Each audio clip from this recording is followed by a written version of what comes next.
आचार्य अमरचंद्र देव का पुरुषार्थ सिद्धि उपाय का उद्देश्य है कि इस जीव को इस पर्याय में शुद्धोपयोग की प्राप्ति हो।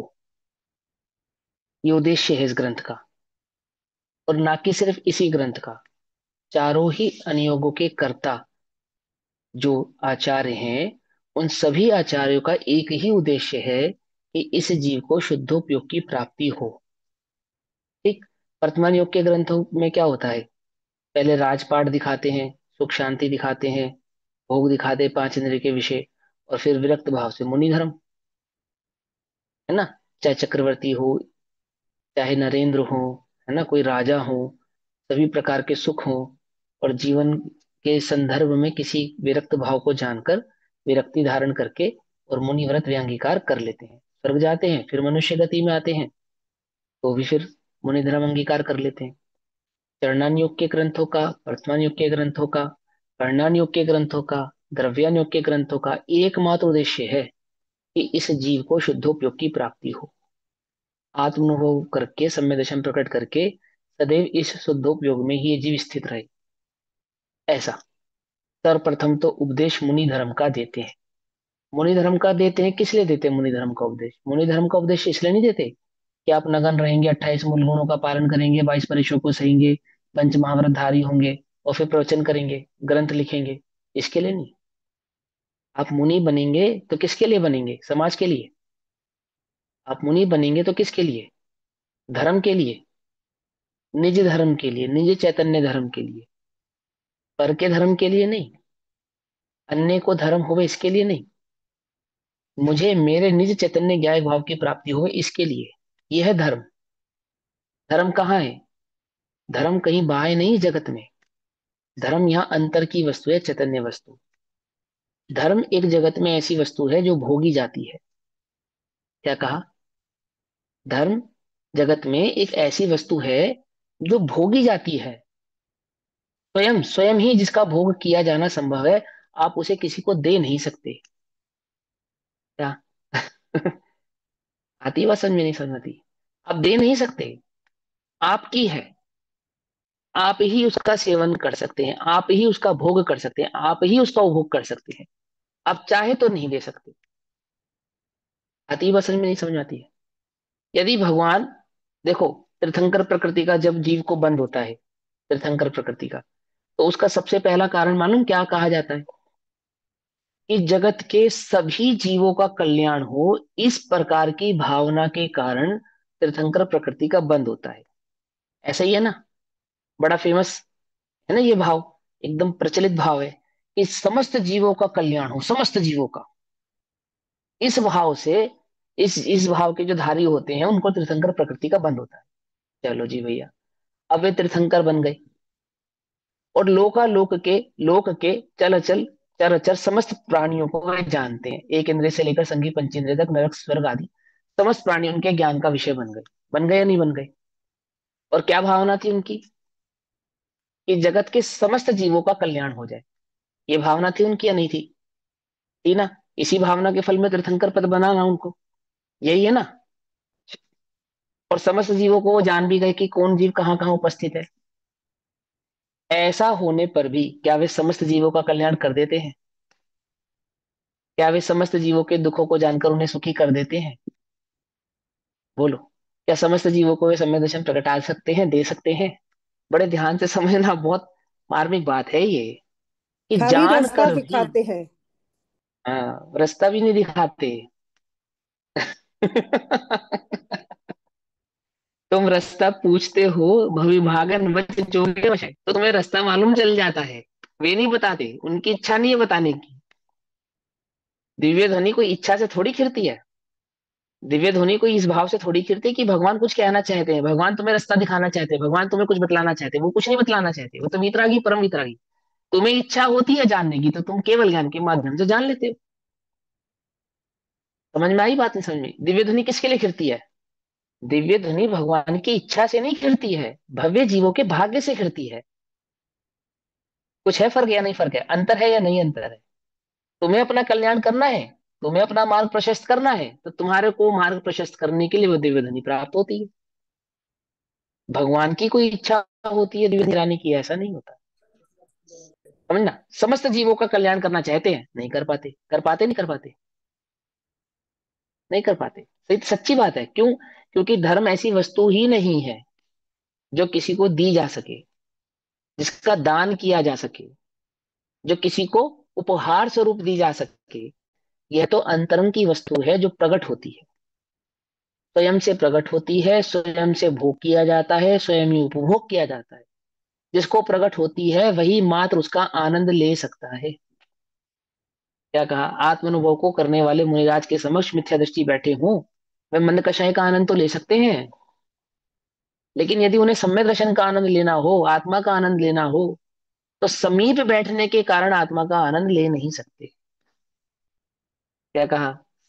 इस आत्मा का आनंद लेने के लिए तो उन्हें भी वही पुरुषार्थ करना पड़ेगा जो पुरुषार्थ से मुनिराज स्वयं अपने आनंद आत्मा में, अपने अंदर में कर रहे हैं। आती बस समझ में नहीं आती। वो उसको आशीर्वाद स्वरूप क्या नहीं दे सकते? आशीर्वाद स्वरूप सम्यक दर्शन नहीं दे सकते, है ना।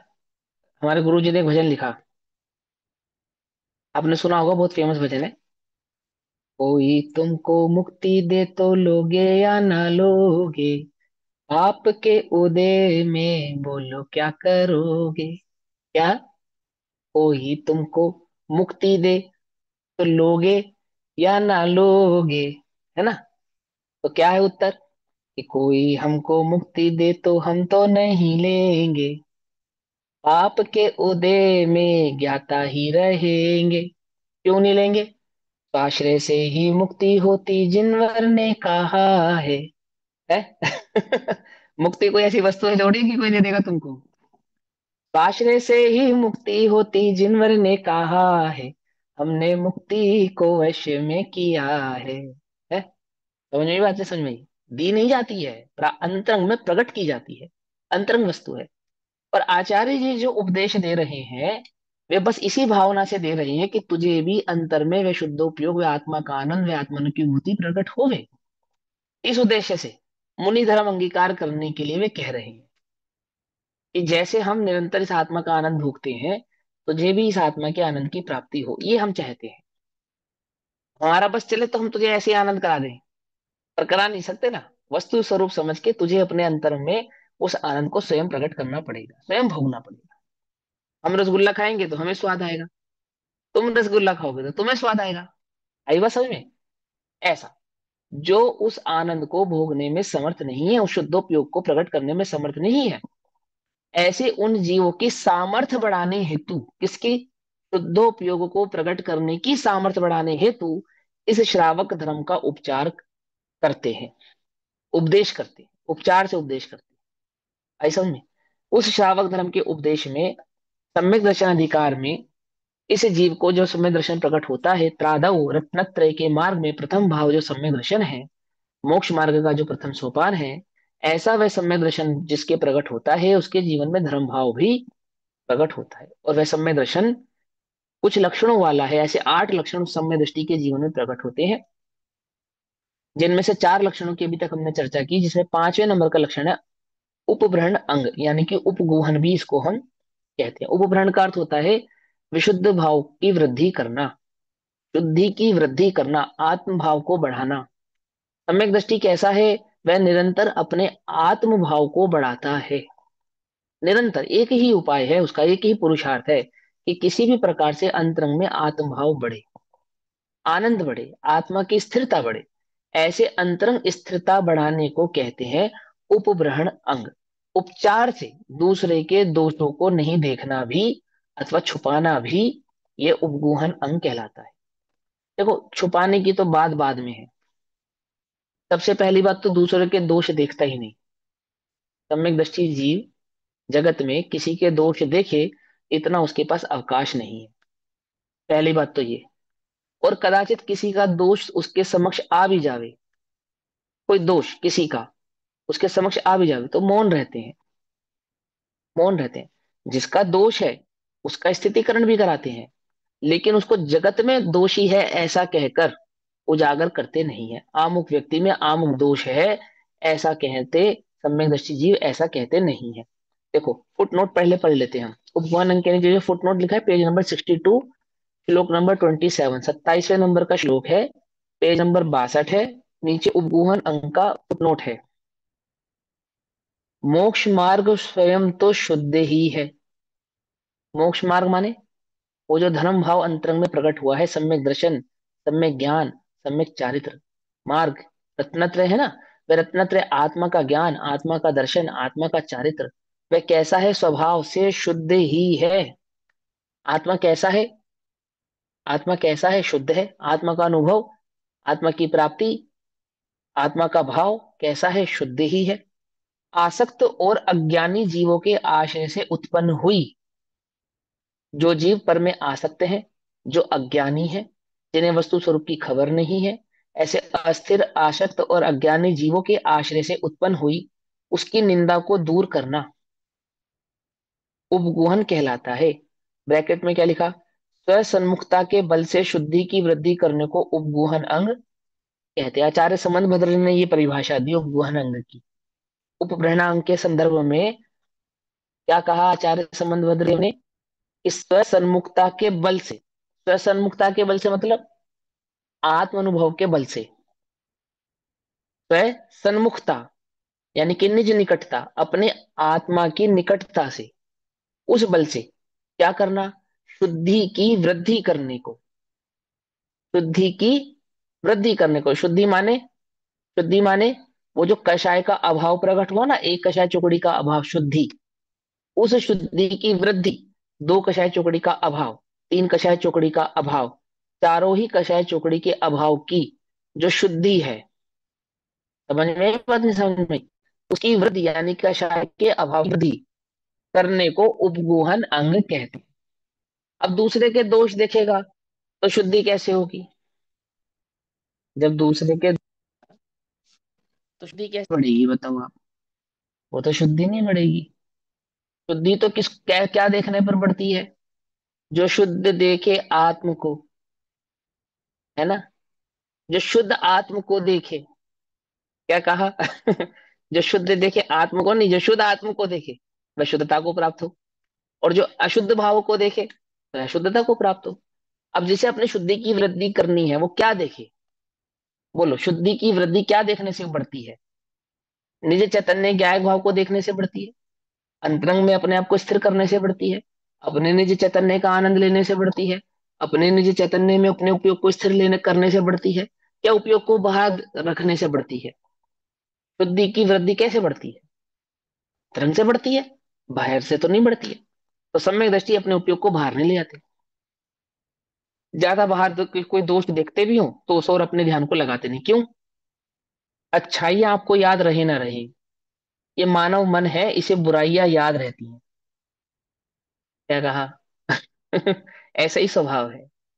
अच्छी चीजें जगत में भूल भी जाए, उपकारी का उपकार भूल भी जाए, परंतु परंतु द्वेष बुद्धि तो कभी किसी की भूलता नहीं है, अवगुण तो किसी के भूलता नहीं है।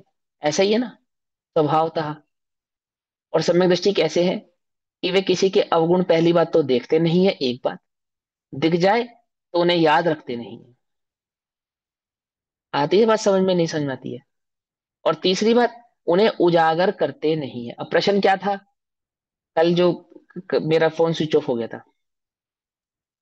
प्रश्न ये था कि भैया वो सम्यक दृष्टि जीव नहीं बतलाएंगे तो दोष फैलेगा, आदि आदि इस प्रकार का प्रश्न था। तो भैया सम्यक दृष्टि जीव कहना किसको? जो ये जानता है कि एक द्रव्य दूसरे द्रव्य का कर्ता इस जगत में नहीं है।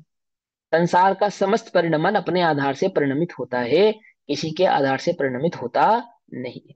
इस जगत में जो भी जीव सुख और दुख को भोगता है अपने कर्म अनुसार भोगता है, अपने अपने उदय अनुसार भोगता है। दूसरे के दिए गए उदय के आधार से किसी का उदय बदलता नहीं है। मैं किसी के दोष उजागर करूंगा तो उसके दोष दूर हो जाएंगे, ऐसी सम्यक दृष्टि की सोच ही नहीं। क्योंकि वो जानता है प्रत्येक जीव अपने परिणाम का फल स्वयं भोगेगा और अपने उदय अनुसार भोगेगा। मेरे कहने से, मेरे बोलने से तो यह कार्य होने वाला नहीं है। कैसे रहते हैं वे? सहज रहते हैं, शांत रहते हैं, दोष जानने के बाद भी मौन रहते हैं। और कैसे मौन रहते हैं? अंतरंग में शुद्धि की वृद्धि करनी है ना, इसलिए उन दोषों को याद नहीं रखते। अब दोष याद रखोगे तो क्या होगा कि जब भी वो व्यक्ति तुम्हारे समक्ष आएगा तो तुम्हें सब सर्वप्रथम क्या याद आएगा? बोलो। तुम्हें किसी का दोष मालूम चल जाए और वो व्यक्ति तुम्हारे समक्ष आए, जब भी समक्ष आए तो तुम्हें सबसे पहले क्या याद आएगा? वो शुद्धात्मा है ये याद आएगा या उसका दोष याद आएगा? उसका अब दोष। दोष ही याद दोष ही दिखेगा तो बोलो तुम्हारे अंतर में शुद्धि की वृद्धि कैसे होगी? प्रथम ही तुम उसको दोषी देखोगे तो उसे भगवान कब देखोगे? बोलो भैया, प्रथम वह दोषी है या प्रथम वह भगवान है? प्रथम तो वह भगवान है, लेकिन तुम्हें प्रथम वह क्या दिखता है? दोषी दिखता है। क्यों? क्यों? क्योंकि ऐसा ही स्वभाव है ना इस अज्ञानी का, इस रागी, इस मिथ्यादृष्टि जीव का। और सम्यक दृष्टि की कोई विपरीत अवस्था है, कोई विपरीत दशा है, वो संसार के मार्ग से कुछ विपरीत है। क्या विपरीत है? कि जैसे जगत में अज्ञानी अन्य जीवों के दोष याद रखते हैं, सम्यक दृष्टि अन्य जीवों को पहली बात तो दोषी देखते नहीं। कदाचित कोई दोषी उनके समक्ष दोष उजागर भी हो जाए तो उसे याद रखते नहीं, उसे उजागर करते नहीं, उसे कहते नहीं, उसे बोलते नहीं, उसे भूल जाते हैं। क्या देखते हैं? भगवान देखते हैं। क्योंकि सम्यक दृष्टि को वह जीव अनादि निधन दिख रहा है, एक भव वाला नहीं दिख रहा है। कैसा दिख रहा है? अनादि निधन। अब अनादि निधन देखेगा तो बोलो, जिसको तुम आज अपने जीवन को यदि तुम आज निर्दोष देख रहे हो, पूर्व पर्याय की अपेक्षा से कितना दोष है? बोलो, दोष ही दोष है या नहीं है? है या नहीं? बोलो। देखो, वर्तमान में तुम कोई भी दुख भोग रहे हो तो तुम क्या कहते हो कि भैया हमने क्या ऐसा क्या पाप किया? ऐसा क्या पाप किया? हमने तो कोई पाप किया नहीं। परंतु यदि तुम्हारे पाप का उदय है तो वह दर्शा रहा है कि तू पूर्व का पापी है। क्या? समझ में बात नहीं? समझ में? क्या है तू? तू पूर्व का पापी है, ये तुझे मालूम होना चाहिए। दोषी है, दोष का ही है फल। जगत में जो पाप आदि के फल हैं वे दोष के ही फल हैं, और वे दोष किसके द्वारा किए गए हैं? स्वयं किए जो कर्म शुभाशुभ फल निश्चय ही वे देते। किए स्वयं और दे अन्य तो स्वयं किए निष्फल होते। क्यों? आती है बात? समझ में नहीं आती है? तो मैं लगता है कि मैंने इस पूरे जीवन में तो कोई दोष नहीं किया, फिर मुझे पाप का उदय क्यों आया? क्यों आया? पाप का उदय किसको आता है? जिसने पाप कर्म बांधे हों उन्हीं को आता है। अब देखो, अब करके विचार कर कर देखो, क्या मैंने दोष किए या नहीं किए? क्या मैं दोषी हूं या नहीं? वास्तव में, वास्तव में समझ में ही बात नहीं? समझ में ही? तो सम्यक दृष्टि क्या है? एक भव वाला नहीं है जीव, अनादि निधन है। इतना ब्रॉड होकर उसको देखता है। इसीलिए वो एक भव के दोष को क्या नहीं करता? दोष नहीं मानता, उसको तवज्जो नहीं देता, इंपॉर्टेंस नहीं देता। तो क्या नहीं करता? उसको उजागर भी करता नहीं है। तो देखो क्या करता है, पढ़ते हैं हम। उपब्रहण नामक गुण के लिए मार्दव, मार्दव यानी माया रहित चित्त, क्षमा, संतोष आदि भावनाओं से सदा निरंतर अपने आत्म के धर्म की, अर्थात अपने आत्मा के धर्म की, अर्थात शुद्ध स्वभाव की वृद्धि करनी चाहिए। अपने आत्मा की वृद्धि करनी चाहिए। दूसरों के दोषों को देखने से आपकी आत्मा की वृद्धि नहीं होगी। लोक में भी, लोक में भी यदि तुम्हें अपने जीवन की वृद्धि करनी हो, ये तो धर्म का मार्ग है, और तुम दूसरों में दोष देखते रहोगे तो कभी आगे नहीं बढ़ पाओगे। आती बात? समझ में नहीं आती है? जब आपका बच्चा कहे कि मम्मी सिर्फ मेरे कम नंबर नहीं आए, मेरे मित्रों के भी कम नंबर आए हैं, तो आप क्या कहते हो? क्या कहते हो? उनके कम नंबर मत देख, तेरे कम नंबर कैसे आए हैं ये देख। ऐसे ही कहते ना, ऐसे समझाते ना उसको, है ना? कहते हैं जब दूसरों को देखेगा तो आत्मा की वृद्धि कैसे करेगा? नहीं कर पाएगा। फिर क्या कहते हैं? और पर दोष निगुहनमपि, तथा दूसरे के दोषों को गुप्त भी रखना। गुप्त भी, गुप्त भी रखना है ना? दूसरों के दोषों को गुप्त भी रखना, अर्थात, अर्थात दूसरों के दोषों की दृष्टि नहीं करना। है बस में, गुप्त भी रखना, दूसरों के दोषों की दृष्टि नहीं करना, ऐसा रखना चाहिए। यह भी कर्तव्य है। अंदर में गुप्त रहना चाहिए, दूसरों के दोषों की दृष्टि नहीं करना चाहिए। ठीक है। उपब्रहण नामक गुण के लिए, उपब्रहण यानी कि ये जो, हाँ जी, क्या क्वेश्चन है बताइए? एक्चुअली दो थे। एक तो ये है, आपने ये नीचे पढ़ा ना, अशक्त और अज्ञानी जीवों के आश्रय से उत्पन्न हुई, क्या ये क्या किसकी क्या, ये सेंटेंस का कोई मतलब नहीं समझता है।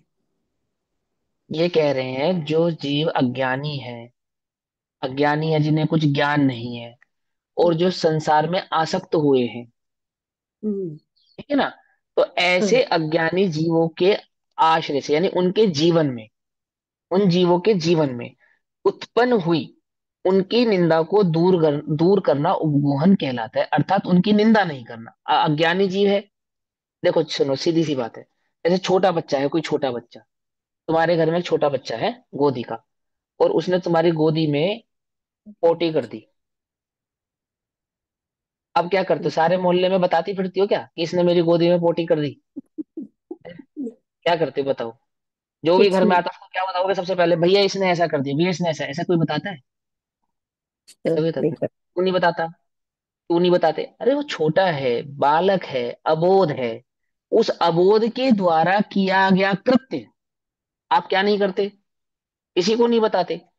हम्म। ऐसे तो अज्ञानी है, आसक्त है, तीव्र कषाई है, वस्तु स्वरूप को नहीं पहचानता है, कषायों के वेग से उदय से पहले ही दुखी है। उस दुखी जीव के जीवन में जो भी दोष हैं, उन दोषों को ज्ञानी देखते नहीं, उनकी निंदा नहीं करते हैं, उनको उजागर नहीं करते हैं, उन्हें और दुखी नहीं करते हैं। एक तो कषायों के बोझ से पहले दुखी है, फिर उन्हें और दुखी करे, ऐसा नहीं करते। ज्ञानियों का ये काम नहीं है। मगर समझ नहीं एक पाते? चीज तो है ना कि अगर उनको बताया नहीं कि जो तुम गलत कर रहे हो, तो वो तो हम्म। गलती दोबारा करते रहेंगे। अगर बताया बतलाएंगे ना उनके स्थितिकरण, अच्छे आगे आगे आगे बताएंगे, आगे ओके। बताएंगे स्थितिकरण में बताएंगे। देखो, सबसे पहली ओके। बात तो ये समझो, सबसे पहले बात ये समझो, सबसे पहला काम तो ये समझो कि उनको बताया नहीं तो वो गलती करते रहेंगे। उपदेश सिर्फ और सिर्फ उसको दिया जाता है जो उपदेश ग्रहण करने के लिए उत्सुक होता है। ठीक है ना? अभी एक बात बताओ, पाकिस्तान को समझा पाया आज तक हिंदुस्तान कि जो तुम कर रहे हो गलत कर रहे हो? हिंदुस्तान छोड़ो, पूरी दुनिया समझा पाई? क्यों नहीं समझा पाई? क्यों नहीं समझा पाई? बोलो। 20 20 22 साल से तो हम ही देख रहे हैं, है ना? जब से होश है संभाला है 20 22 साल से तो हम ही देख रहे हैं। आज तक तो नहीं समझा पाए। क्यों नहीं समझा पाए भैया ये काम मत करो? वो उनको समझना ही नहीं इंटरेस्ट नहीं चाहते। है। है? समझना ही नहीं चाहता ना सर। तो फिर अब बोलो, अब उसे उपदेश दे या नहीं दे? नहीं, कोई पॉइंट नहीं है। उपदेश किसको दे? समझे? राग वश होकर साधर्मी के प्रति ऐसा परिणाम भी उत्पन्न होता है कि उसको समझाया जाए। समझाना बात अलग है, लेकिन उसकी निंदा करना, उजागर करना, ये बात अलग है। आपने किसी में दोष देखा, उस दोष के लिए उसको समझाना, पर्टिकुलर उस व्यक्ति को समझाना कि तुझ में ये दोष है, तुझे ये दोष करने योग्य नहीं है, इन दोषों को छोड़ दे, ये बात भिन्न है। और उसके दोष का ढिंडोरा पीटना, ये बात भिन्न है। सबको ये बतलाना कि इसमें ये दोष है, उसको उसके दोष का भय दिखाकर कि मैं सारे जगत को बता दूंगा तुझमें दोष है, ये बात अलग है। और किसी को उस दोष के प्रति सजग करना, उसको समझाना, वो स्थितिकरण अंग है, वो बात क्या बात है, वो अलग अंग है। यहाँ तो बात चल रही है कि अन्य को नहीं बताना, अन्य का दोष अन्य को नहीं बताना, उसको यहाँ गुप्त रखना कहा जा रहा है। ठीक है, मान के चलो आपको दोष मालूम भी चल गया, स्वयं उसने आके भी बता दिया, तो भी उजागर नहीं करना। ये, अब हम तुम्हें उदाहरण दें कि अमुक व्यक्ति के अंदर अमुक प्रकार का दोष है, अरे भैया उसके अंदर अमुक प्रकार का दोष है, उसको कह रहे हैं, ये कह रहे हैं वो नहीं करना चाहिए। सम्यक दृष्टियों के जीवन में ये भाव होता नहीं है। कदाचित उदाहरण के तौर पे किसी का कहते भी है, दोष बताते भी हैं, लेकिन वो व्यक्ति को ये इंडिकेट नहीं करना चाहिए कि ये इंडिकेशन देकर आमुक में आमुक प्रकार का दोष है, ऐसा सर ऐसा कह रहे है ना? उजागर नहीं करना चाहिए। जैसे अपने बच्चे में सपोज कुछ दिखे ऐसा दोष, तो उन्हें हाँ प्यार से समझा के कहना ना, दूसरों के सामने नहीं कहना। अगर वो, हाँ हाँ। क्योंकि अगर वो उपदेश ले, वो ले तो वो तो इसमें ले तो, पॉसिबल है। देखो ले तो भी, नहीं ले तो भी, जिसके प्रति आपको वात्सल्य का परिणाम होगा, अपनत्व का परिणाम होगा, आप कहोगे, कहे बिना रहोगे नहीं? कहेंगे ना, कहना चाहिए ना। कहना, हाँ कहना चाहिए नहीं, कहे बिना रहोगे नहीं, बात ये है। दोनों में फर्क है, इन दोनों बातों में अंतर है। कहना चाहिए ये बाधा नहीं है, राग का ही स्वरूप है कि वो कहे बिना रहेगा नहीं। बात तो यह है कि अपने अंतरंग में रहना चाहिए, सारी दुनिया से अपने चित्त को हटा के एक स्वभाव में रहो, मौन रहो, मत कहो। हम तुमसे कहे मत टोकना, अब बोलो तुम मान जाओगे टोके बिना? मान जाओगे? नहीं मान पाओगे। वो तो राग का स्वरूप है कि तुम टोके बिना रहोगे नहीं, तुम बोले बिना रहोगे नहीं। हम तो वीतरागियों का लक्षण बता रहे हैं कि वो कहते ही नहीं है। क्या कहा? अब वो मुनिराज ये देखें कि वो हिरण जो सामने बैठा है उसके पीछे शेर घात लगाए बैठा है। पहली बात तो उनके पास जंगल में इतना समय ही नहीं है कि वो ये देखे कि शेर हिरण का शिकार करने जा रहा है। पहला काम तो ये समझो, और कदाचित दृष्टि भी पड़ गई तो कंकर मार के हिरण को भगाएंगे या नहीं भगाएंगे? बोलो। अब ये बात कितनी कठोर जान पड़ती है, कितनी कठोर जान पड़ती है बोलो। आज अगर हम ये कहें कि मुनिराज कमंडल का पानी से, कोई कमंडल का पानी कुत्ते को पिला रहा है, कोई बंदर को रोटी खिला रहा है, जाने कैसे कैसे वीडियोस आते हैं ना देखने में, निर्दंत मुनिराजों के करने योग्य कार्य उनके, बोलो। अब को लोग कह रहे दया की मूर्ति, जैन दर्शन कहता है निर्दयता की मूर्ति। क्या कह रहा है जैन दर्शन? जैन दर्शन क्या कहता है? विक्षेप। विक्षेप कहा उसको, विक्षेप। विक्षेप समझते हो किसको कहते हैं? विक्षेप माने मूर्ख, बुद्धू, प्रज्ञाहीन, पागल, उसको कहते हैं विक्षेप। यदि कोई मुनि धर्म का अंगीकार करके, मुनि धर्म अंगीकार करके इस प्रकार का अपने हाथ से रोटी खिला रहे हैं, पानी पिला रहे हैं अपने हाथ से, क्या कर रहे हैं ये मुनि धर्म को लजा रहे हैं। वो तो स्वरूप ही नहीं मालूम, तुम्हें क्या करें बताओ। ये तो राग का रूप है। राग की पर्याय में, राग की अवस्था में, गृहस्थ अवस्था जो स्वरूप ही राग का है ना, गृहस्थ अवस्था यानी राग। राग में इस प्रकार के कार्य हुए बिना रहते नहीं, क्योंकि राग का ऐसा ही स्वरूप है। बोलो तुम्हें क्रोध आया, तो क्रोध में तुमने कोई चीज तोड़ दी, फोड़ दी, कुछ शब्द कह दिए, है ना, अथवा तुम्हारी आंखें लाल हो गई, तुमने मुट्ठी मुट्ठी बीच ली, तो ये तो क्रोध का ही लक्षण है ना। ये तो क्रोध का ही लक्षण है, उसमें क्या बात है? ऐसे ही जीव के प्रति कुछ कहने का भाव, कुछ करने का भाव, उसे समझाने का भाव, ये तो राग का लक्षण है ही, इसमें तो कोई बात ही नहीं है, बात ही नहीं है। वीतरागता का लक्षण क्या है? बहुत बार पूछने पर भी कुछ कहते हैं, धर्म बुद्धि जानकर, धर्म बुद्धि सर जानकर। सर, मैं ये पूछ रही हूँ कि जो उपग्रहण हाँ, अंग है, ये ओनली फॉर हाँ। वीतरागी है या हम लोगों के लिए भी है? सम्यक दृष्टि सभी जीवों के प्रति है, सभी जीवों को है। जो भी सम्यक दर्शन को ग्रहण करने वाला जीव है, जिसको सम्यक दर्शन प्रकट हुआ है, होने की पात्रता है, जिसको सम्यक दर्शन प्रकट करने की योग्यता है, या सम्यक दर्शन हो गया है, उन सभी के जीवन में ये उपगूहन अंग है। लेकिन वो उपगूहन अंग का मतलब क्या है? जो जिससे जैसे जितने गुण स्थान में होगा, वह उतने उसी गुण स्थान में उस प्रमाण कार्य करेगा। आपने कहा कहना ही नहीं चाहिए, हम कह रहे हैं हाँ, नहीं कहना चाहिए, लेकिन क्या आप अपने आप को रोक लोगे? ये है प्रश्न, ये है कि जिस अवस्था में तुम हो, उस राग की अवस्था में तुम अपने को नहीं रोक सकते। अब बात यह है कि वही गलती पड़ोसी करेगा तो आप कहोगे करने दो, क्योंकि उससे राग नहीं है। वही पड़ोसी कोई ऐसा जीव करेगा जिससे तुम्हारा कोई संबंध ना हो, तो तुम कहोगे करने दो, उसकी वो जाने। लेकिन वही गलती ऐसा कोई करे जिससे तुम्हें राग हो, तो तुम कहीं भी ना रोकोगे नहीं। तो कहा क्यों था? कहा इस धर्म बुद्धि से नहीं कहा, कहा गया है राग बुद्धि से। ये है बात। क्या कहा? कुछ बात समझ में नहीं आई? आपने जो समझाने के लिए वचन बोले हैं, अगर आप समझ रहे हो कि अपने धर्म बुद्धि से बोले हैं, तो धर्म बुद्धि से नहीं बोले हैं, वो राग बुद्धि से बोले हैं। धर्म बुद्धि वो तो वीतरागता है। वो हमारे धर्म बुद्धि समझाने तो के बाद भी वीतरागता है। चेंज नहीं होते तो हम बार हाँ। बार टोकते हैं। एक बार भी नहीं, हम दुखी बार बार होते हो, टोकते हैं और दुखी कषाय होते रूप हो। पर नहीं होता। हाँ। हाँ, आप दुखी होते हो। अब इसका मतलब ये नहीं कि हम आपसे ये कह रहे हैं कि आप अपने बच्चों को रोको नहीं, टोको नहीं, समझाओ नहीं, ये नहीं कह रहे हैं। गजब बात ये है, इसमें ये कहा जा रहा है, जिस प्रकार अपने बच्चों की गलती देखकर आप उन्हें समझाते हैं, रोकते हैं, टोकते हैं, परंतु उनकी गलतियां उजागर नहीं करते, पड़ोसियों को नहीं बताते, रिश्तेदारों को नहीं बताते, उसी प्रकार वह सम्यक दृष्टि जीव यदि किसी के जीवन में कोई दोष देखता भी है, तो उन्हें उजागर नहीं करता, उन्हें अन्य को नहीं बताता। समझ गई बात? यदि उसका स्थितिकरण भी करे, उसे रोके भी, उसे टोके भी, तो भी उसके दोष अन्य को बताता नहीं है, उसका ढिंढोरा नहीं पीटता है, सारे जगत में फैलाता नहीं है, ये कह रहे हैं। पहली में पहला तो दोष नहीं देखता, इतना अवकाश नहीं है उसके पास। कदाचित उसकी दृष्टि का विषय बन जाए, तो वह जगत में उन दोषों को फैलाता नहीं। क्योंकि उसका एक काम है अपने आत्मा के गुणों की वृद्धि करना, इस काम में लगा है वो, दूसरे किसी काम में नहीं लगा। ठीक ऐसा समझा रहे, देखो क्या कहते हैं। उपब्रहण नामक गुण के लिए मार्दव अर्थात कोमल परिणाम, कोमल परिणाम चाहिए, कठोर परिणाम वाला नहीं कर सकता इस भाव को। कितनी कठोरता चाहिए दूसरे का दोष बताने के लिए, अंतरंग में कितनी मायाचारी चाहिए दूसरे का दोष उजागर करने के लिए। किस परिणाम, किस अभिप्राय, किस भाव से आप दूसरे का दोष उजागर करना चाहते हो बताओ, बोलो। हित चाहने वाले तो ऐसा नहीं करते। क्या कहा? हित चाहने वाले तो ऐसा नहीं करते।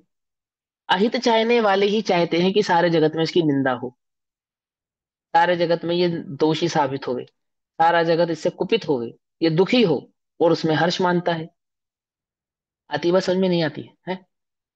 तथा आदि शब्द से क्षमा, आदि शब्द से मतलब वो जो मार्दव आदि भाव कहे थे, यानी कि उत्तम धर्म, क्षमा, मार्दव, आचर, सत्य, सोच, संयम, तप, त्याग और किंचन ब्रह्मचर्य, ऐसे सभी भाव। तो ऐसे सभी भाव, क्षमा आदि सभी भाव, संतोष आदि भावना से सदा अपने आत्मा का निज स्वभाव प्रकट रूप से बढ़ाना, अपने आत्मा को शुद्धोपयोग को बढ़ाना, आप अपने आत्मानुभूति को बढ़ाना, अपनी आत्म स्थिरता को बढ़ाना, ऐसा परिणाम उस सम्यक दृष्टि का सदैव रहता है। तथा परदोष निगूहनमपि विधेयम, अन्य जीव का जो कोई निंदा योग्य दोष हो तो उसे प्रकट ना करके छिपाना उचित है। छिपाना उचित है मतलब उसकी तरफ मौन रहना ही उचित है, कहना अधिक कहना उचित नहीं है ऐसा।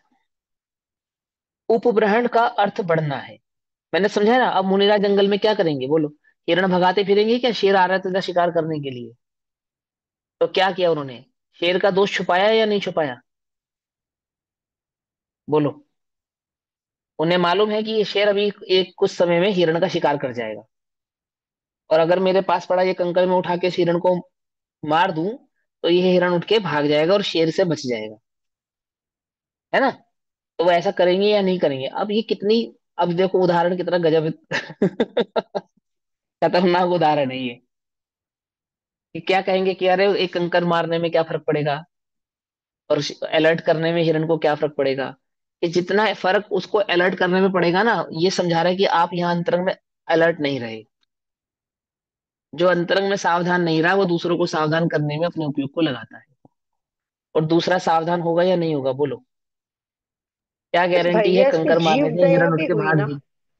यदि हिरण को मार करके हैं? भगाया तो उसकी जान ही बचाई ना, तो जीव दया हुई। हाँ यही तो बात है ना, देखो मैं कह तो रहा हूँ, ऐसे ही लगेगा कि इसे जीव दया लगेगा कि ये जीव दया है ना?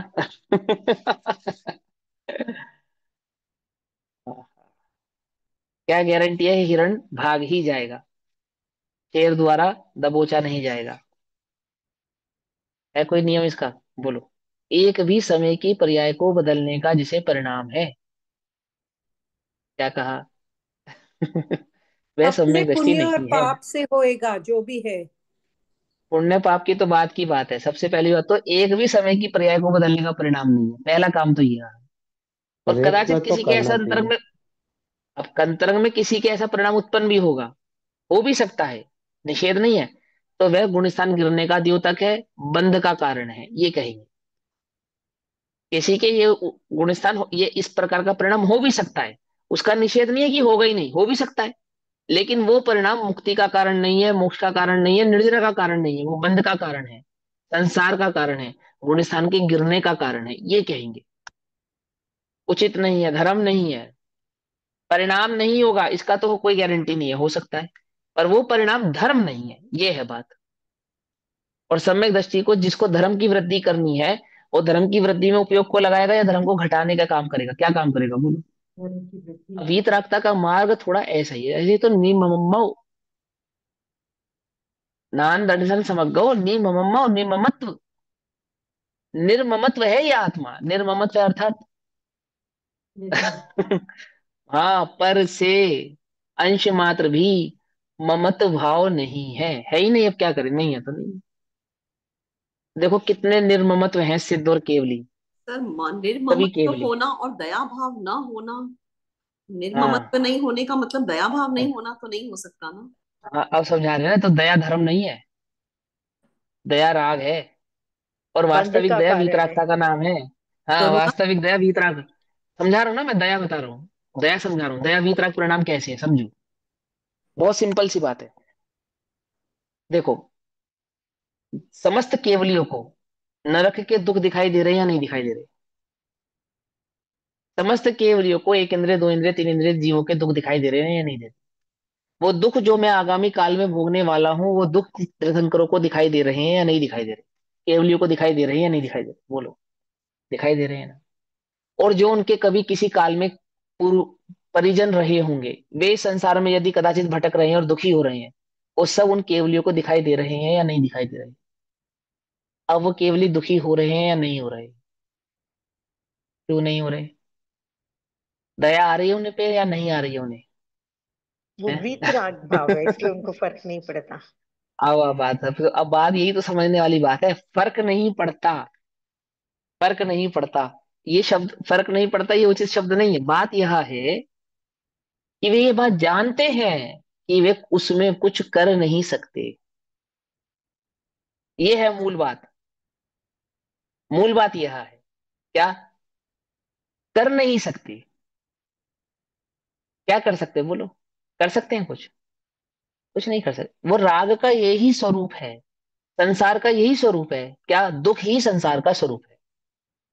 यदि तो संसार में है तो दुखी हो गई। इसमें क्या आश्चर्य है कि कोई अग्नि के समीप जावे और जले नहीं? आश्चर्य तो इसमें है कि कोई अग्नि में प्रवेश करे और जले नहीं। क्या कहा? आश्चर्य किसमें है? तुमने अग्नि में प्रवेश किया और तुम जल गए, यह आश्चर्य की बात है, या तुम जले नहीं, यह आश्चर्य की बात है। आश्चर्य किसमें है? जो संसार विषय सुख होता होता तो तीर्थंकर क्यों त्यागे? काहे को शिव साधन करते संयम सो अनुरागे? इसमें क्या आश्चर्य है? आश्चर्य तो इसमें है कि कोई संसार में है, भोगों में है और दुखी नहीं है। ये है आश्चर्य की बात। तो क्या कहा? उन्हें मालूम है ये तो स्वरूप ही है। ऐसे ही तो स्वरूप है, वस्तु स्वरूप ही ऐसा है। जीव यह राग आग दहे सदा। क्या कहा? यह राग आग दहे सदा, ये तो दुख रूप ही है। दुखी होने के लिए तो नहीं निकले तुम जगत घर छोड़ के। क्या समझ में आई बात? नहीं समझ में? वो वीतराग परिणति यह है कि अनंत सुख का सागर है तू। अनंत, अनंत आनंद स्रोत बह रहा, मन क्यों उदास है? अचरज है जल में रहकर मछली को प्यास है। उठ ज्ञान चक्षु खोल, देख तो जरा, जिसकी तुझे तलाश है वह तेरे पास है। अचरज है जल में रहकर मछली को प्यास है। हाँ? समझ में ये बात नहीं समझ में आई? वो होने को ही सुखी निरंतर, करता रहता अगणित पाप। बोलो, पाप सुख का कारण है क्या? है? गोरख धंधे की इस घड़ी को जो सुलझाने जाएगा, सुलझा तो वह पाएगा नहीं, उसमें और उलझता जाएगा। क्या कहा? वो तो उलझन है। राग तो दुख है ही, है ही। तुम क्यों राग को सुख बनाने पर तुले हो? क्यों? क्यों तुम वस्तु का स्वरूप बदलने पर तुले हो? क्यों तुम करुणा को, दया को धर्म मानने पर तुले हो? अब करुणा और दया का सच्चा स्वरूप नहीं मालूम, वो राग भाव। जिस राग को तुम धर्म मानने पर तुले हो, वो राग धर्म नहीं है, नहीं है, हो नहीं सकता। ये है बात, ये है बात। समझ में आई बात? नहीं समझ में आई? सच्ची दया करनी है? बोले हाँ करनी है।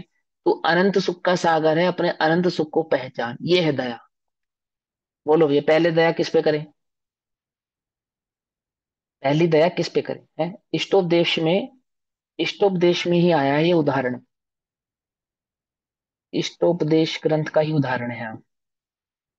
चारों तरफ जंगल में आग लग रही है, चारों तरफ। और एक व्यक्ति एक ऊंचे पेड़ पर चढ़ा है, और वो ऊंचे पेड़ पर चढ़ के चारों तरफ जंगल की आग को देख रहा है। और उस पेड़ पे चढ़कर जंगल की आग को देखता हुआ ये विचार करा, ओहो, अरे अरे, देखो वो मुख प्राणी जल गया। अरे देखो वो मुख प्राणी जल गया।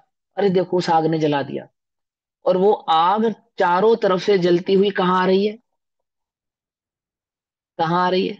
वो उसी के उसी पास। ही पेड़ के, हाँ, उसी ही पेड़ के नजदीक आ रही है जिसपे वो खड़ा है। और वो इस विचार में डूबा है कि अहो वह निराही प्राणी जल गया, अहो वह मुख प्राणी जल गया, अहो वो जल गया। क्या करना चाहिए उसे, बोलो।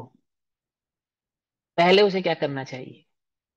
जो इसी विकल्प में लगा रहेगा कुछ समय पश्चात उसी आग से जला जाएगा। आई बात समझ में, नहीं समझ में?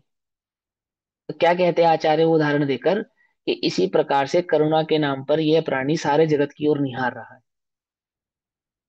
सारे जगत की ओर। और जो स्वयं अंतरंग में सुख का सागर है, उसकी उपेक्षा करके अपने पे जो निर्दयता बरसा रहा है, उसका क्या, उसका क्या? आती है बात, समझ में नहीं आती है?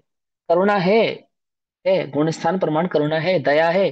दया का परिणाम आए बिना रहेगा नहीं, रहेगा नहीं, उसका निषेध नहीं, परंतु दया धर्म नहीं है। क्या कहा? ऐसे समझा है? कितनी कठोर बात लगती है ना। दया धर्म नहीं है कि हाँ वीतरागता धर्म है। वह दया जिसमें वीतरागता पुसा हो, वीतराग भाव पुसा हो, वो जो दया, वो जो निर्भयता, अभयदान कौन देता है बोलो इस जगत में अभयदान? सच्ची दया किसको है? मुनिराजों को है, मुनिराजों को। कैसी है उनकी दया? जिनके निकट सिंह आदि पशु भी भूल जाते क्रूरता, उन दिव्य गुरुओं की अहो कैसी अलौकिक शूरता। समझे? और कैसे हैं वो? निसंग है जो वायु सब, निर्लेप है आकाश से, निज आत्म में ही विहरते, जीवन न पर की आस से। क्या ऐसा विकल्प नहीं है कि मेरा जीवन तुम्हारे दिए गए आहार से चलेगा? ऐसा नहीं। है आम के कारण चलेगा, जीवन न पर की आस से, जिनके निकट सिंह आदि पशु भी भूल जाते क्रूरता, उन दिव्य गुरुओं की अहो कैसी अलौकिक शूरता। कैसे हैं वे? है ना उनकी, है वो, क्या है उनकी? वह उनकी दया है। सारे जगत को अभयदान दे दिया उन्होंने, समस्त प्राणियों को, जगत के समस्त प्राणियों को क्या अभयदान दिया? ये हम अपने आत्मा में स्थिर होते हैं, इस मन वचन काय की परिणति से जो दुख तुम्हें पहुंचता था, अब वह दुख तुम्हें पहुंचेगा नहीं। क्यों? अब हम अपने आत्म भाव में स्थिर हो रहे हैं। ये है उनकी वास्तविक दया। दो दया करो, दया करो। करते क्यों नहीं? पलक झपकाने से भी जीवों की हिंसा होती है, मालूम? और मन में उत्पन्न हुए राग, मन में उत्पन्न हुआ विकल्प, इस चैतन्य को दुख का कारण है, निज चैतन्य को दुख का कारण है। अंतरंग परिणामों में उत्पन्न हुआ राग द्वेष का परिणाम क्या है? आत्मिक हिंसा है। कषाय किसको कहते हैं? जो आत्मा को कसे, तुम्हें टाइट रस्सी से बांध देते हैं, एकदम टाइट। तो दुख होगा या नहीं होगा? बोलो, बिल्कुल टाइट बांध देते हैं आपको, एकदम दुख होगा? ऐसे आत्मा निरंतर कषायों से कसा जा रहा है, उस कसने से उस आत्मा को दुख हो रहा है या नहीं हो रहा है? बोलो, तो करो ना उस पे दया भाई। क्यों नहीं कर रहे? करो दया उस पे। वो दया, वो जीव नहीं है? तो कैसे दया करे कि कषाय मत करो, करो कषाय का भाव, करो। क्योंकि कषाय दुख रूप है, करो आप कषाय का भाव, करो दया अपने पर। आई बात समझ में, नहीं समझ में? ये इसको कहते हैं दया। आगम की दया है, वास्तविक दया है। तो क्या कहते हैं भावार्थ में, पेज नंबर 63-63 में? उपब्रहण का अर्थ बढ़ना है, आगे बढ़ना है, अथवा आत्मभाव में स्थिर होना है। अतः अपने आत्मा का धर्म बढ़ाना, आत्मा जो स्वयं धर्म रूप है, धर्म स्वरूप है, उसकी स्थिरता को बढ़ाना, इसको कहते हैं धर्म का बढ़ाना। पुनः इस अंग का अपर नाम उपगोहन भी है, इस अपेक्षा से दूसरे के दोषों को छिपाना योग्य है। सीधा सीधा है, दूसरे के भीतर दोष देखना ही नहीं, दोष देखना ही नहीं। दिख जाए तो क्या करना? आत्मा की वृद्धि बढ़ाना। अहो कभी किसी काल में मुझ में भी ऐसे ही दोष थे। क्या है इन दोषों का मूल कारण? स्वरूप को नहीं पहचानने से इस जीव को इस जगत में इसी प्रकार के दोष होते हैं। क्या कहा? निज चैतन्य ज्ञान भाव को नहीं पहचानने से, आत्मा में स्थिर नहीं रहने से इस जीव को निरंतर इसी प्रकार के दोष तो होते हैं। और अभी भी यदि मैंने अपने आत्म भाव में अपने को स्थिर नहीं किया, तो मुझे भी इसी प्रकार के दोष उत्पन्न होंगे। क्या कहा? आती है बस, समझ में नहीं आती है? लोक में, जगत में माता पिता बच्चों को क्या उदाहरण देते हैं? ये देखिए जो गली में खेल रहे हैं, ये गाली दे रहे हैं, आदि आदि काम कर रहे हैं, इनका भविष्य कैसा है? कैसा है इनका भविष्य? इनका भविष्य खराब है ना। वो एक हम छोटे थे तो क्या कहते थे? पढ़ोगे लिखोगे बनोगे नवाब, खेलोगे कूदोगे बनोगे खराब, है ना? ऐसा ऐसा कहते थे ना। क्या समझा रहे थे वो हमको? कि भैया तुम्हें अगर बड़ा बनना है, अच्छा बनना है, जीवन में कुछ उन्नति प्राप्त करनी है, तो पढ़ाई लिखाई करो, उनकी ओर मत देखो वो क्या कर रहे हैं, ऐसे कहते ना।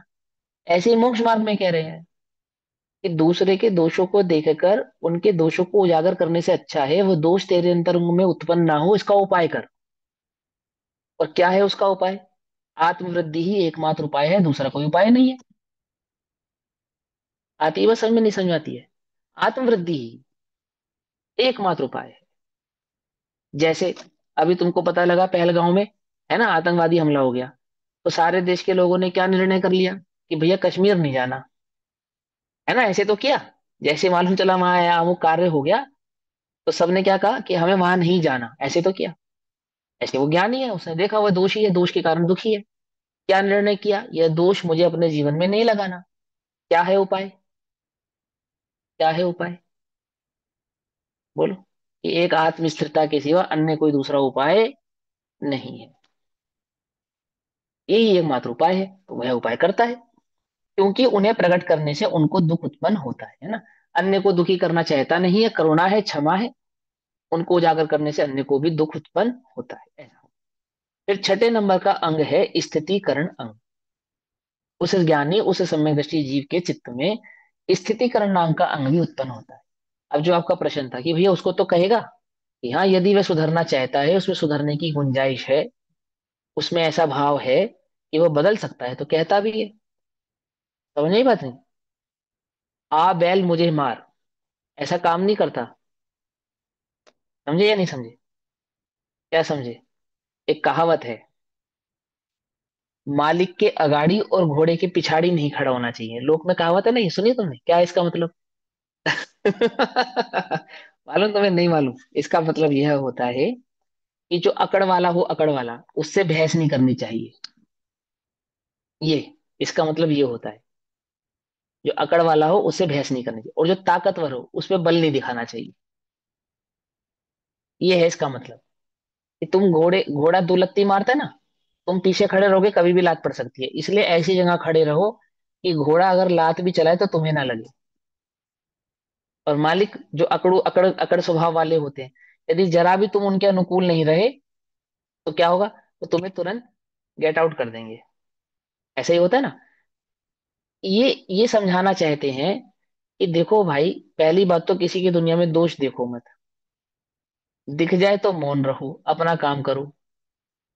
और स्थितिकरण अंग में ये समझाएंगे, यदि कोई ऐसा जीव है जो हलुकर्मी है, सुधरना चाहता है, उसमें सुधरने की गुंजाइश है, उसका ऐसा परिणाम है कि वह उन दोषों से मुक्ति पाना चाहता है, धर्मात्मा है, साधर्मी है ना, तुम्हारा अपना है ना, ऐसे जीव को स्थित करना, धर्म में स्थित करना, उसके दोषों को उजागर ना करके दोष निकालने का उसे उपाय बतलाना, उसे मार्ग दिखाना, उसका स्थितिकरण करना। अब स्थितिकरण किस प्रकार से होता है वो मैं आपको समझाऊंगा। देखो पहले हम श्लोक पढ़ते हैं, श्लोक नंबर 28, 28 नंबर का श्लोक, स्थितिकरण अंग, छठा नंबर, पेज नंबर 63, 63। क्या कहते हैं?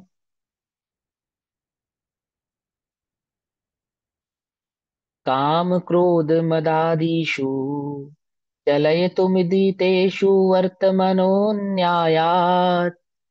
श्रुत्मात्मनः परस्य च युक्ता स्थितिकरणमपि कार्यम्। काम क्रोध मद मादिषु अर्थात काम क्रोध मद लोभ आदि विकार न्यायात वर्तन, न्याय मार्ग से अर्थात धर्म मार्ग से, कलयुतम विचलित करवाने के लिए उदयतेषु प्रकट हुए हैं। क्या कहते हैं? काम क्रोध मद लोभ आदि जो विकार है, पांच पाप और चार कषाय आदि के जो भाव है, ये आपको सत मार्ग से अलग कर देने वाले हैं, भटका देने वाले हैं। इनका उदय, इनका होना इस जीव को न्याय मार्ग से, धर्म मार्ग से क्या कर देता है? अलग कर देता है, भटका देता है। कौन कौन से परिणाम? काम क्रोध मान माया लोभ आदि के परिणाम, इन शॉर्ट में समझो पांच पाप और चार कषाय के जो परिणाम है, ये परिणाम क्या करते हैं? आपको न्याय मार्ग से भटका देते हैं। जिसके भी चित्त में ये परिणाम होंगे उसको धर्म मार्ग से क्या कर देंगे, वे विचलित कर देंगे। फिर क्या कहते हैं, तब शास्त्र अनुसार आत्मना परस्य च, अपनी और पर की स्थिरता भी करनी चाहिए। क्या कहते हैं, इसीलिए शास्त्र अनुसार जब तुम्हें काम क्रोध मान लोभ आदि के परिणाम उत्पन्न हो तो सर्वप्रथम क्या करो, अपने को स्थिर करो और कदाचित पर को भी स्थिर करो। आती बस समझ में नहीं थी, तुम्हारे पाप का उदय आया, तीव्र पाप का उदय आया। अब तुम्हारे अंतर में शिथिलता उत्पन्न हो रही है पाप के उदय के कारण, और तुम्हारे को तुम्हारा मन कर रहा है कि चलो किसी तांत्रिक के पास चले जाएं, किसी ज्योतिष के पास चले जाएं, अथवा अथवा जैसे कुछ लोग दुखी होकर शराब पीने लगे, कुछ अपनी किस्मत आजमाने के लिए जुआ खेलने लगे, ऐसे मन में उल्टे उल्टे परिणाम आने लगे। अपने को स्थितिकरण करो, पहले अपने को स्थित करो कि नहीं, यदि मेरे पुण्य का उदय होता तो ये संयोग आदि भाव जो बने हैं ये मेरे साथ नहीं बनते। मेरे इष्ट का जो वियोग मेरे साथ हुआ है वह इष्ट सामग्री का मेरा वियोग मेरे साथ नहीं होता। समझ नहीं पाते, समझ नहीं। इस प्रकार से तत्व चिंतन करके, धर्म चिंतन करके, कर्म के उदय आदि का विचार करके अपने को मार्ग में, सन्मार्ग में स्थित करना, इसका नाम है स्थितिकरण। किसी कर्म उदय के वश होकर तुम्हारा कोई रोग हो गया, एक्सीडेंट हो गया, हाथ पैर टूट गए, है ना, कर्म आदि के उदय के कारण धन संपत्ति आदि का अभाव हो गया, अथवा कोई अपना सगा संबंधी अपने प्रतिकूल हो गया, कितने प्रकार के पाप उदय आते हैं। और तुम्हें किसी भी प्रकार के उस पाप के उदय में ऐसे अंतरंग में विचलित परिणाम होने लगे कि भैया धर्म में कोई जस नहीं है, अरे क्या किया भगवान ने मेरे साथ, अब मैं मंदिर जाके क्या करूं, स्वाध्याय करके क्या करूं, धर्म में कुछ नहीं है। और चित्त कहाँ ले जाने लगे, जैसा सारा संसार भटक रहा है, अमुक जगह चले जाओ, वहां मैंने मनौती मांगी मांगी थी, मेरा कार्य हो गया। अमुक बाबा के पास मैंने झाड़ा लगवाया, मेरा कार्य हो गया। अमुक ज्योतिष के अमुक ताबीज अमुक वो बांध कर, पर्ची वो कर कर मेरा कार्य हो गया। इस प्रकार के जो परिणाम उत्पन्न होते हैं, अथवा कषाय आदि परिणाम उत्पन्न होते हैं, उन मार्ग में जाने के परिणाम उत्पन्न होते हैं, आत्महत्या करने के परिणाम उत्पन्न होते हैं, शराब पीने के परिणाम उत्पन्न होते हैं, जुआ खेलने के परिणाम उत्पन्न होते हैं, कुसंग में जाने के परिणाम उत्पन्न होते हैं, अथवा प्रमादी होने के परिणाम उत्पन्न होते हैं। पढ़े हैं तो पढ़े हैं, पढ़े हैं बस, ना मंदिर जाना, ना किसी से मिलना, ना स्वाध्याय करना, ना कुछ करना, ना कोई तत्व चिंतन, ना कोई तत्व विचार, प्रमादी हो गए, बस पढ़े ही हैं। इस प्रकार की स्थिति में अपने मन को स्वयं संबोधन देकर समझाना, स्वयं अपने को सन्मार्ग में फिर से स्थित करना, स्वयं अपने को धर्म धर्म के, धर्म मार्ग के वास्तविक तत्वों के विचार पूर्वक अपने मन को, अपनी कषाय को मंद करते हुए उन मार्ग से अपने को लगने से बचाना, कुमार्ग में, कुसंग में अपने को जाने से बचाना, और देव शास्त्र गुरु की शरणागति रहना, रहना ये क्या कहलाता है, ये स्थितिकरण कहलाता है। किसके स्थितिकरण है, अपना स्थितिकरण है। हमने जो तत्ववादी समझे थे, हमने जो तत्व विचार किया था, हमने जो धर्मादि भाव समझा था, धर्मादि भाव के मर्म को समझा था, ये किसके लिए समझा था, कि जिस समय कषाय की उदय की मंदता थी, सारे वातावरण अनुकूल था, कुछ पुण्य का उदय भी था, उस समय हमने जो धर्म भाव समझा, तो उस धर्म भाव को कहाँ इस्तेमाल करना, कि वे पाप आदि के उदय में, है ना, उस तीव्र कषाय आदि के मार्ग में, है ना, कदाचित कोई इस प्रकार का परिणाम हो जावे, क्या लिखा है, तीव्र काम का परिणाम उत्पन्न हो जावे, तीव्र तीव्र, जैसे रावण को उत्पन्न हुआ सीता के प्रति, तो मंदोदरी ने समझाया उसको कि ये तुम्हारे करने योग्य कार्य नहीं है, सीता सती है, पर स्त्री है, पराई स्त्री है, तुम ये क्या काम कर रहे हो, उसको स्थितिकरण कर रही है, स्थितिकरण। और स्वयं का भी स्थितिकरण कर रही है मंदोदरी, मालूम, स्वयं का स्थितिकरण क्या कर रही है, स्वयं का स्थितिकरण, कि वह रावण को ऐसा उलाहना नहीं दे रही कि तू पापी दुष्ट, मैं तुझे छोड़कर जा रही हूँ। समझना बड़ा बड़ा मुश्किल है ये समझाना। क्या कर रही है, स्वयं को भी कर्म के उदय के आधार से अपने को भी स्थित कर रही है ना, उसके साथ रावण के साथ क्या नहीं कर रही, किसी भी प्रकार का ऐसा परिणाम भाव नहीं कर रही है कि रावण और उसके बीच में युद्ध हो, रावण को भी स्थित करने की चेष्टा कर रही है। आ रही है बात, समझ में नहीं आ रही, ग्रह गृहस्थी का उदाहरण दिया मैंने, तो एक अभी मंदोदरी का उदाहरण कभी विस्तार से समझाऊंगा, को विस्तार से मंदोदरी का जीवन। अभी ये समझो पहले ध्यान से, इतने ही प्रकार के आपके जीवन में इस प्रकार के भाव उत्पन्न हो जाते हैं। कोई कार्य आपसे गलत हो गया, आपके पति से गलत हो गया, आपके बच्चों से गलत हो गया, उल्हायना नहीं दो, उपगूहन। उपगूहन, उल्हायना नहीं दो, डराओ नहीं, धमकाओ नहीं, स्थितिकरण। सबसे पहले क्या करो, उपगूहन, फिर क्या करो, स्थितिकरण। जो दोष हो गया उसे भूल जाओ। अब क्या करना है वो देखो। दोष हो गया उसको भूल जाना, उपगूहन। आगे क्या करना है, इसका नाम है स्थितिकरण। मुनिराज को प्रायश्चित, प्रतिक्रमण आदि करके क्या करते हैं, स्थितिकरण करते हैं उनका। जो प्रतिक्रमण करते हैं, प्रायश्चित देते हैं, है ना, निंदा ग्रह आदि करते हैं, वो क्या है, वो स्थितिकरण करना है। किए गए दोषों से निवृत्त करना है, स्थितिकरण करना है। काम आदि के विकार उत्पन्न हो गए, कोई बात नहीं, उत्पन्न हो गए, कोई बात। अब क्या करें, अब स्थितिकरण करो। क्या स्थितिकरण करो कि आगे से ये कार्य नहीं होना चाहिए, इस प्रकार से होना चाहिए। जो हो गया कोई बात नहीं, छोड़ो उसको, आगे बढ़ो। आई बात समझ में, नहीं समझ में? अरे कितना बढ़िया साइकोलॉजी है, कितना बढ़िया। उपगूहन और फिर स्थितिकरण। स्वयं का भी स्थितिकरण, तुम्हारे से कोई दोष हो गया कि हाँ हो गया, सबसे पहले उसका क्या करो, दोष के दोष भाव से बाहर निकलो, पहले अपने को बाहर निकालो, उपगूहन करो। अपना भी उपगूहन करो। क्या उपगूहन करो अपना, है मैंने ये क्या कर दिया, है मैंने ये क्या कर दिया, मुझे, मैं तो बहुत पापी हूँ, मैं तो बहुत बेकार हूँ, मेरे मेरे को तो कभी मोक्ष ही नहीं हो सकता, मैं तो संवेदनशील का अधिकारी भी नहीं, मैं तो मनुष्य कहने के लायक भी नहीं। उपगूहन करो पहले। क्या करो, उपगूहन। पहले अपने को दोष भाव से मुक्त करो, और अब अपने आप को स्थितिकरण करो, स्थितिकरण करो।